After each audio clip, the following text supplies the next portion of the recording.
Hello guys, NautoAce here, and I want to give my thoughts on the announcement from EVO 2022. So yeah, EVO offline is back since 2019, and of course you know what happened in 2020 and 2021. For people who don't know, here's the gist. 2020, it was the start of the pandemic, everything stood still, and people are trying to figure out what to do in a pandemic time in business. And there was supposed to be EVO 2020 online edition, and of course after that there was some report from a former person who used to work for EVO got caught. This person admitted it, the disgusting thing, let's just say, and left. So there was no EVO 2020, and then in 2021 Sony and RTS bought the rights for EVO. And then Rick, the Hadot hitter, the tournament organizer of Combo Breaker and Pokimane, are like in charge. Also with Cannon Brothers. So that's the gist of it there. So now EVO 2022 finally came and go. And yeah, once again for the FGCs, EVO is back. So like I said in 2021, it was a good thing that there was a reset. To some extent, they didn't change the brand. They just kind of redeemed the brand. And there you go. So again, EVO is back. Everything's back to normal again.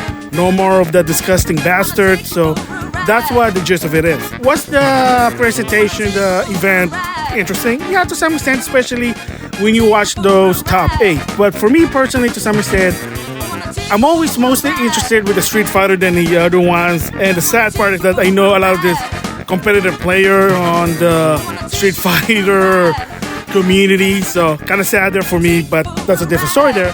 So with that said, I just want to give congrats to iDom. So he was in loser side, he made it all the way to grand final, reset the bracket. He almost came close against Kawano, but kind of came a bit short. But even so, iDom did a good job. It was very impressive, his Laura play skill. So thumbs up to iDom. You know, you deserve what you did there. I know you kind of came a bit short. Hey, there's always next time. So keep up what you do there. Gonna give you thumbs up for it. For someone who's a casual, but that's a different story there. So props to iDom.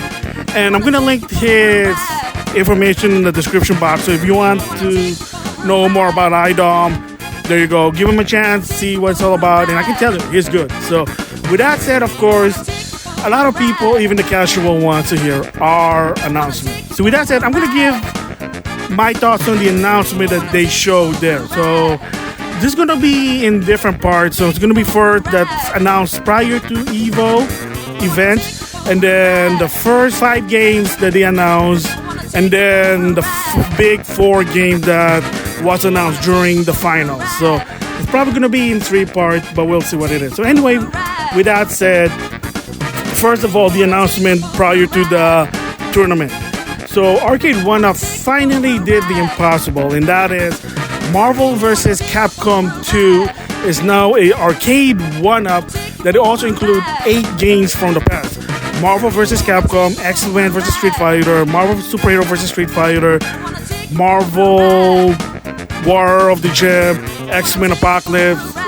Those games have been out before. So finally, so now the new hashtag that came is hashtag freed MvC2 to some extent, yes. So yeah, finally you can buy this legitly without playing a ROM or a hack or whatever. You can play it. Downside is it's only in Arcade 1UP. Again, it's better than nothing, but what if, well, I want to play Marvel vs. Capcom 2 for a tournament. Well, right now, unless he figures something out with 1UP Arcade, that's going to be tricky. That's going to be tricky, and even the people behind it said they're going to figure a way out for them to kind of use this Arcade 1UP for tournament organizer, but that's a different story, but at least it is out. But to some extent, what a lot of people, casual, fan, FGC, whoever, they want Marvel vs. Capcom 2 on modern console, PS4, Xbox One, Series XS, PS5, Switch, Steam, you know it. So, yeah, so credit to Maximilian, dude. Remember, I did talk about this before. He's the one that started it. Backbone, who developed the one on the PSN 360, are well aware. and that actually Capcom and Disney are well aware, but nothing is happening right now. So it is a first step. Great. Kudos to Maximilian Dude. Kudos to Jay Wong. They basically kind of push this. So again, thumbs up there. Also, Hugh Neutron is announced and Shadow Drop for Nickelodeon All-Star Brawl. So there's a video there showcasing his moveset. So if you are still playing that game, hey, another new DLC character just added in. So another one really short is Persona 4 Arena Ultimax finally have rollback for the PS4 version and the PC, not on Switch.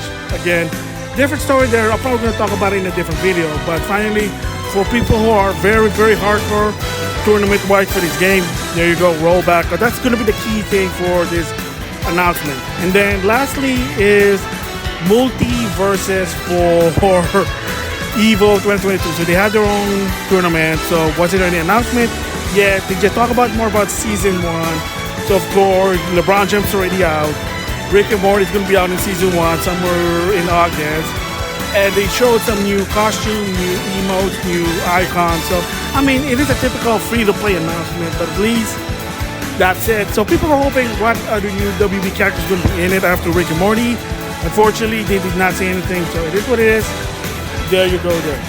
So that is part 1 for the EVO 2022 announcement. So next time, I'm going to give my thoughts on the announcement for Skullgirls, Mortal Kombat 11, I know that's going to be a funny one, Melty Blood, Type-Lumina, Granblue Fantasy Versus, and this was an interesting one, Dragonball FighterZ. Basically, their wish got through. So I'm going to give my thoughts about that, so stay tuned for that.